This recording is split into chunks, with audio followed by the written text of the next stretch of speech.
After finishing 10th and 13th in scoring and 10th and 13th in offensive yards, the Jacksonville Jaguars have become a fantasy-friendly offense since Doug Pederson became the team's head coach 2 years ago. In fact, Trevor Lawrence, Travis Etienne, Tank Bigsby, Christian Kirk, Gabe Davis, Brian Thomas, and Evan Engram are all names that you need to know heading into the 2024 season. So today, in episode 24 of Inside the 20 by Basement Brewed Fantasy Football, let's talk about whether or not we want to smash or pass on each player at their respective costs in 2024 fantasy football drafts.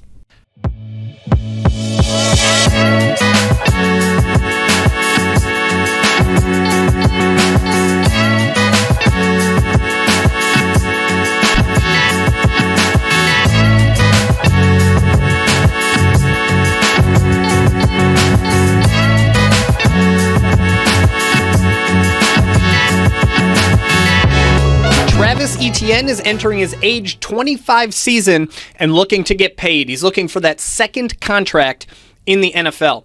Let's talk about whether or not we want to smash or pass on Travis Etienne at his current cost in 2024 fantasy football drafts, which is RB10, around pick 48 overall, which is right at that 4th and 5th round turn. Statistically speaking, it's been a pretty successful last 2 years underneath Doug Pederson for Travis Etienne. He's averaged over 17 touches and 14 PPR points per game over 34 career games under Doug Pederson. He finished as Fantasy's RB7 in 2022 and Fantasy's RB3 in 2023. Now, that being said, speaking of 2023, it was definitely a tale of two different seasons, some Dr. Jekyll, Mr. Hyde type of splits in 2023. Over the first 8 games of last year, Travis Etienne was a stud. He averaged over 22 touches and 20 PPR points per game. He scored 20 or more PPR points in 5 of the first 8 tries. But then, in the second half of the season, over the final 9 games of 2023, Etienne's touches dropped from 22.3 per game to 16.3 per game, and his PPR points dropped from 20 per game down to 13.2 PPR points per game. He had just one game over 20 PPR points over the final 9 in 2023. By the time it was all said and done, Travis Etienne finished 3rd in the entire NFL in total touches behind only Christian McCaffrey and Rachaad White, something that coach Doug Pederson more than likely does not want to see again from his number 1 running back in 2024. And the reason for that is Doug Pederson has long been a running back by committee type of head coach. In fact, every single year between 2016 and 2019, when he was the coach of the Philadelphia Eagles, Doug Pederson's RB1 averaged anywhere between 9.1 and 14.3 touches per game.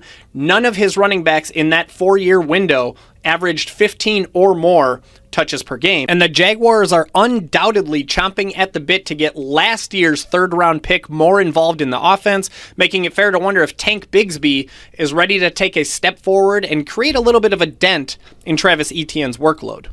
Now, if that's true, if Tank Bigsby is going to make a little bit of a dent in Etienne's workload, what should we expect from Etienne in 2024? Well, over the last 2 seasons where Doug Pederson has been the team's head coach, Jacksonville Jaguars running backs have touched the ball around 25 times per game. I personally am projecting Travis Etienne for anywhere between 14 and 18 touches per game, and Tank Bigsby for anywhere between 7 and 11 touches per game. Now, Travis Etienne himself has played in 12 career games where he landed between 14 and 18 touches, so beware of the tiny sample size. It's only been 12 games where he's landed in that 14 to 18 touch window, but during that time, he did average 13.1 PPR points per game, and just for comparison, for context, 13.1 PPR points over a 17-game season would have still been good for an RB14 finish in 2023. And remember, that's right on pace with what he averaged over the last 9 games last season when he averaged 13.2 PPR points down the stretch. Now, one thing that I do want to make crystal clear here is that I admit I am coming at this from probably the most pessimistic possible angle when considering Travis Etienne in 2024. In other words, what we're discussing right now, this RB12, 13, 14 type of finish, that is probably Travis Etienne's floor. This is like worst case scenario if Tank Bigsby does eat into Travis Etienne's workload. And there is cause for pause when expecting a big year from Tank Bigsby, because if we're being honest, last year was not pretty for Tank Bigsby. He did not leave a great first impression in his rookie season, something we'll talk about in just a minute. Still, we know from experience, we know from Doug Pederson's comments, the Jaguars want to get more than one running back involved in their offense in 2024. They want to keep the pressure off of Travis Etienne over an entire season. And it's at least interesting, if nothing else, that Travis Etienne is currently tied for the 46th best, quote-unquote best, odds of winning Offensive Player of the Year, which is fascinating for a guy who had 325 touches last year, that Vegas sportsbooks don't seem to be expecting some gigantic year from him statistically, giving him no better than the 46th best odds of winning Offensive Player of the Year. It's interesting, if nothing else. Ultimately, I'm approaching Travis Etienne as a high-end RB2 in 2024, one that should occasionally offer top 12, top 10 type of weeks in fantasy football. But the question is, do we smash or pass on Travis Etienne at his current cost in 2024 fantasy football drafts? Are you a software wizard? A code ninja? A Forgemaster? Or maybe even just a mad scientist? Then come build your career ladder with Infinity Labs, an award-winning technology company, best place to work, and business of the year with best-in-class benefits and compensation. Visit i-labs.tech. That's i-labs.tech today, where you can learn more about Infinity Labs, our expanding national presence, and why the status quo has no hold on us. Now, on drafters.com, which is where I play 100% of my best ball drafts these days, and by the way, if you're interested in trying out Drafters, they will 100% match your first deposit up to $100 if you enter promo code BBFF when making your first deposit. But on Drafters, Travis Etienne's ADP, average draft position, is currently RB10 around pick 48 overall, which is right at that 4th and 5th round turn. So again, do we smash or pass on Travis Etienne at that cost? The cost is okay. The cost is appropriate. It's not outrageous. RB10 is fine. Pick 48 overall is fine. The 4th and 5th round turn, all of those things are okay. In fact, I am willing to smash on Travis Etienne if and only if I have started my draft with 3 straight wide receivers.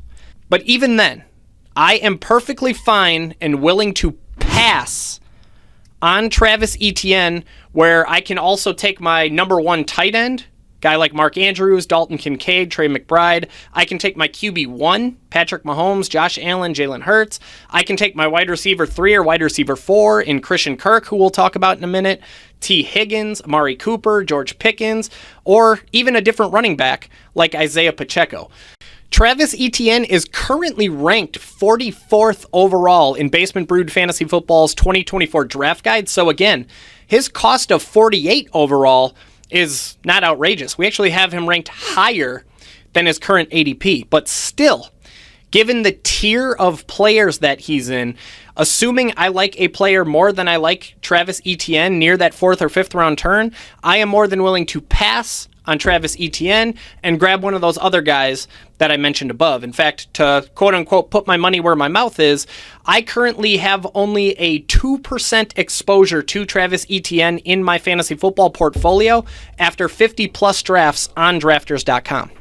Now, we need to talk about Tank Bigsby, right? We already talked about him as a possible threat to Travis Etienne's workload in 2024. Tank Bigsby himself is basically free in 2024 fantasy football drafts. He's currently being drafted on drafters.com as the RB64 around pick 207, which is an early 18th round pick. Basically free. Now, make no mistake, Tank Bigsby was really bad, really ineffective in 2023, his rookie season after being a 3rd-round pick by the Jacksonville Jaguars.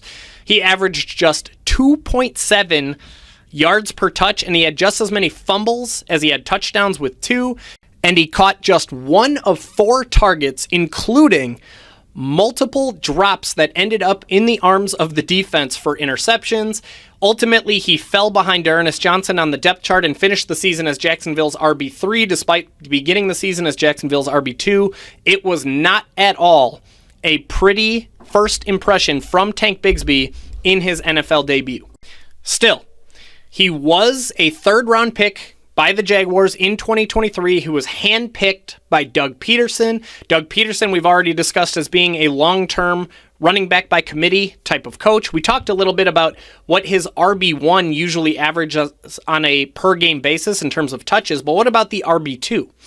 In 2016 to 2019, as the Philadelphia Eagles head coach, Doug Pederson's RB2 averaged anywhere between 8.2 and 12.9 touches per game. That's plenty of touches to be at least on the fantasy football radar. And again, the Jaguars running backs have touched the ball about 25 times per game over the last 2 seasons under Doug Pederson. I am projecting Tank Bigsby for anywhere between 7 and 11 touches per game. Now, he's not somebody that is worth drafting in a regular-sized, season-long league. He's a waiver wire pick that will become a very popular waiver wire pickup if anything happens to Travis Etienne. But in best ball, I love Tank Bigsby as an early 18th round pick. He is currently sitting at number 200 overall in Basement Brewed Fantasy Football's draft guide, which is noteworthy considering that's 7 spots ahead of his 207 overall ADP. I am more than willing to be wrong about drafting Tank Bigsby in the early 18th round because, let's be honest, most 18th round picks are going to be incorrect. I currently have a 13% exposure to Tank Bigsby in my best ball portfolio. Next up, let's talk about Christian Kirk, who is entering his age 28 season. He's entering year 3 with Doug Pederson and the Jacksonville Jaguars.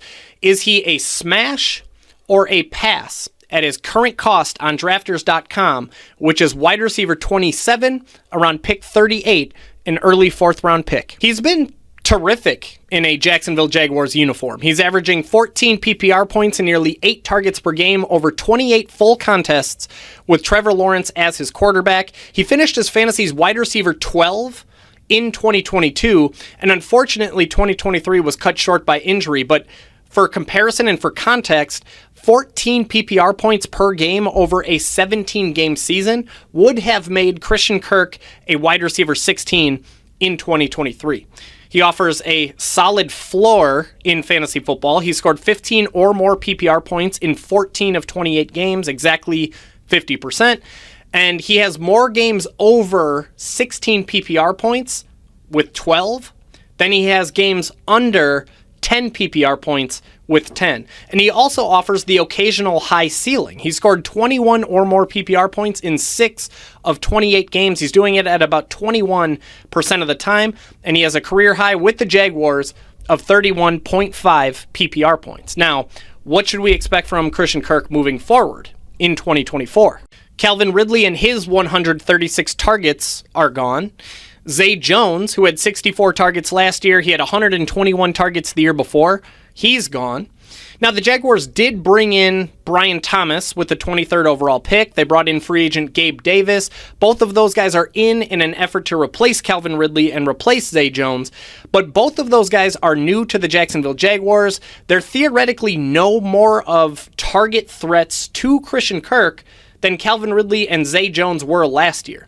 You got Gabe Davis coming in, averaging fewer than 5 targets per game in his career, despite playing plenty of full-time snaps in a Josh Allen offense. Now, both of those guys are definitely names to know in 2024 fantasy football, but as far as Christian Kirk goes, neither one of them poses a significant threat or a bigger threat than Calvin Ridley and Zay Jones did in 2023.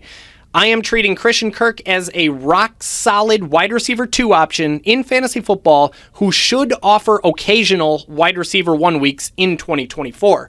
But the question is, do we smash or pass on Christian Kirk at his current cost, which on drafters.com is wide receiver 27, around pick 38 overall, or an early 4th round pick. Do we smash or pass? Growing up, one of my favorite things to do was play Madden on my PlayStation, PlayStation 2, PlayStation 3, PlayStation 4, PlayStation 5.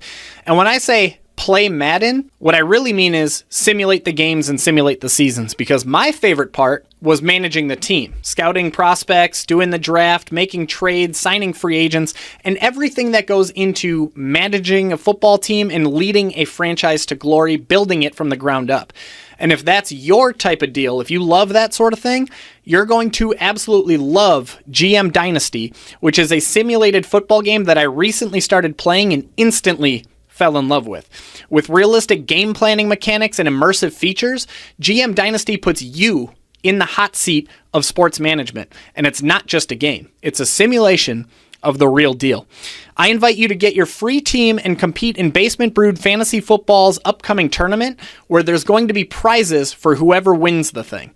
Register your account on gmdynasty.com, and when you do, join the Basement Brewed Fantasy Football contest using the link that we left for you in the show notes.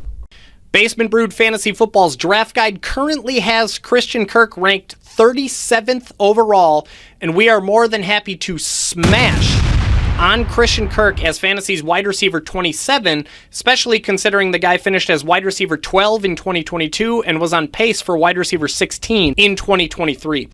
And by the way, do with this what you will, but I found it interesting that Christian Kirk's over-under for receiving yards is all the way down to 850.5 on FanDuel's sportsbook, especially considering Christian Kirk went for over 1,100 yards in 2022, and he was on pace for another 1,100 yards in 2023 before he went down with an injury. And now the Jaguars lost Calvin Ridley, they lost Zay Jones, and Christian Kirk is averaging 66.4 receiving yards per game over 28 full games with Trevor Lawrence. That's a rate that would accumulate to 1,135 yards over a 17-game season. The 850.5 over-under on receiving yards seems awfully low for Christian Kirk, a guy who has proven success with Trevor Lawrence. All right, what about Brian Thomas, the 22-year-old rookie from LSU? Do we smash or pass on Brian Thomas at his current ADP of wide receiver 46, around pick 76 overall, which is an early 7th round pick? Now, if you're not familiar with Brian Thomas, he's a 22-year-old rookie from LSU, the 23rd overall pick by the Jacksonville Jaguars. You can catch up on full analysis that we did on Brian Thomas in our pre-NFL draft show with John Chapman, an absolute wizard on film study and film analysis. But TLDR, Brian Thomas is a gigantic wide receiver with athleticism to spare, plenty of size, plenty of speed. He comes in at 6 feet, 2 inches tall, 209 pounds, and he has a 4.3 40. And he, according to film guru John Chapman, Brian Thomas plays like a slot wide receiver, but he's gigantic. And now he's coming into Jacksonville to compete for the wide receiver 2 role with Calvin Ridley out the door to Tennessee and Zay Jones out the door to Arizona.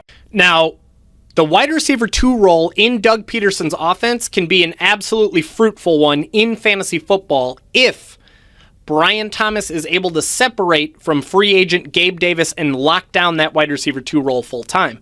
We've seen plenty of volume to go around in a Doug Pederson offense. They finished 10th and 6th in passing attempts over the last 2 years and 10th and 9th in passing yards over the last 2 years.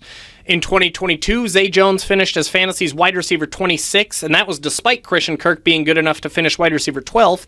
And then last year, Calvin Ridley averaged 13.3 PPR points per game in 11 full games alongside a healthy Christian Kirk.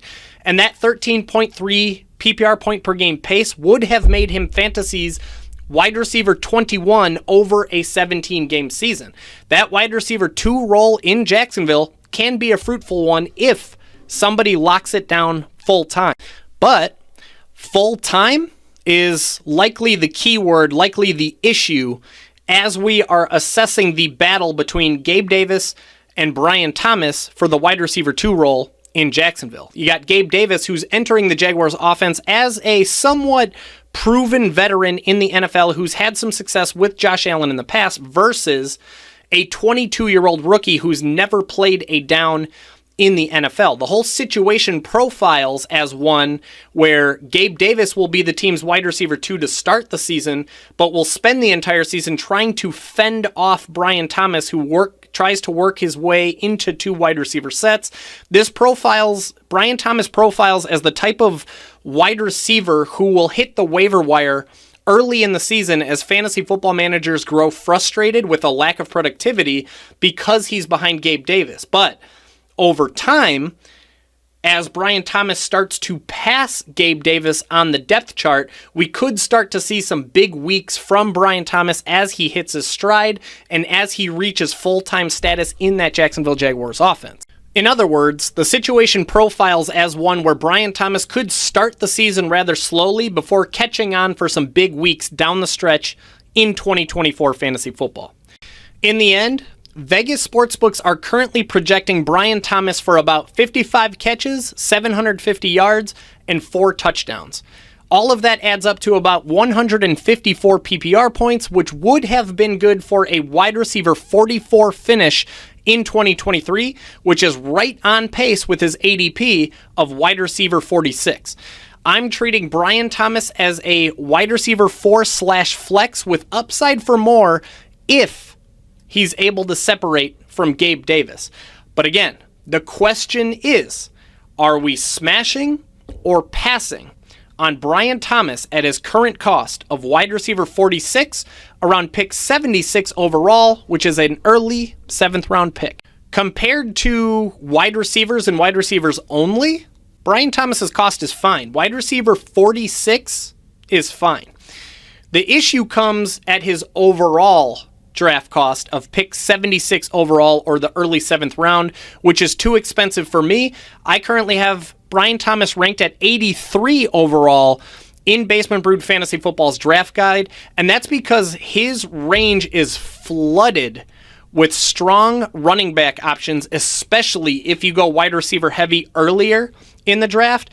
Around Brian Thomas, you can get guys like Kenneth Walker, Alvin Kamara, David Montgomery, Aaron Jones, Ramondre Stevenson, Najee Harris, Jalen Warren, DeAndre Swift, Zamir White, Zach Moss, Jonathan Brooks. Or you can even go other options like the back-end tight end ones like George Kittle, Evan Engram, Jake Ferguson. You can grab a quarterback like Kyler Murray, Joe Burrow, Dak Prescott. There's just too many other terrific options in Brian Thomas's range for him to be somebody that I'm drafting in 2024 fantasy football. I am passing on his cost of 76 overall. I quite literally have zero exposure to Brian Thomas after 50 plus drafts on drafters.com. We are quickly running out of time here, and I do not want to make my magician of an editor, Tanner Dawson, the amazing Tanner Dawson, I do not want to make him upset. So I am going to skip Gabe Davis in today's episode. And if you really want to know whether or not we are smashing or passing on Gabe Davis in 2024 fantasy football drafts, you can always find it in Basement Brewed Fantasy Football's 2024 draft guide. Basement Brewed Fantasy Football's 2024 draft guide is a resource that BBFF subscribers are using to dominate their drafts and get ahead of their league mates before that first football is even kicked in week 1. It contains 300 players, and it's complete with rankings that are going to help with tough decisions, tiers that help you plan for future draft picks, 2024 analysis and previews for all 300 players, stoplights that suggest the perfect time to draft a player, wait for a player, or reach for a player that you absolutely must have on your roster, and an ADP tracker that shows you which direction a player is trending in real drafts over the last several weeks. The draft guide is built and maintained with 30 plus hours of weekly research and over 300 real drafts done by yours truly. It's like you're walking into your fantasy draft having done 300 of your own to prepare. It's $14.99 per year, and you can find it using the link that we left for you in the show notes.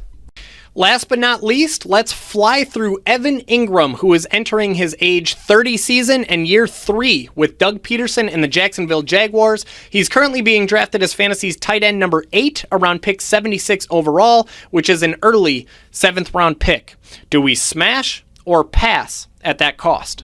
Now, the main thing with Evan Engram, and we just talked about this in Basement Brewed Fantasy Football's online community, our Discord server of fantasy football players, the main thing to be aware of with Evan Engram is his splits with Christian Kirk in the game versus Christian Kirk not playing.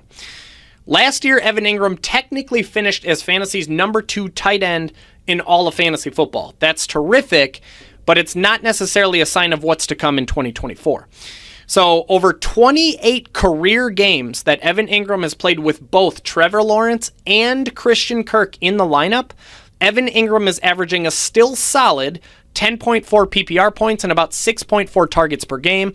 And for context, 10.4 PPR points per game over a 17-game season would have been good for about a number 10 tight end finish in 2023. But instead, Evan Engram finished as fantasy's number 2 tight end in fantasy football, but that is because he went absolutely nuts when Christian Kirk went down with a season-ending injury. Over the last 6 games of 2023, Evan Engram averaged nearly 20 PPR points and over 10 targets per game while Christian Kirk was on the shelf. So with Christian Kirk coming back and being fully healthy for the 2024 season, it's just really important to understand the splits for Evan Engram when Christian Kirk is in the game versus when Christian Kirk is out of the game and Evan Engram is absolutely dominant in fantasy football. But still, that's not to say Evan Engram is useless. He's far from it. He's still a very solid option in 2024 fantasy football. Even with Christian Kirk, he has a very solid floor. He's scored 10 or more PPR points in 13 of 28 games with Christian Kirk. He has an explosive, albeit rare, but explosive ceiling. He scored 15 or more PPR points in 4 of those 28 games, including a week-wrecking high of 39.2 points back in Week 14 of 2022. And in 2022, Evan Engram finished as fantasy's number 5 tight end in fantasy football, despite playing alongside Christian Kirk for all 17 games. He's still a very solid option even when Christian Kirk is on the field. And again, with Brian Thomas and Gabe Davis replacing Calvin Ridley and Zay Jones, there's really not a lot of reason to expect a step back or a much different environment than what we've already seen from Evan Engram in 28 games with Trevor Lawrence and Christian Kirk. He's a low-end TE1 that should offer the occasional top 5 tight end type of week, and he obviously has massive, massive upside should anything happen to Christian Kirk. But the question is, being drafted as fantasy's number 8 tight end around pick 76 overall in the early 7th round, are we smashing or passing on Evan Engram at that cost? Forced to choose one or the other, I am more than fine with smashing on Evan Engram at his current cost. In fact, the Basement Brewed Fantasy Football Draft Guide currently has Evan Engram ranked 74th overall, which is just ahead of his ADP of 76th overall.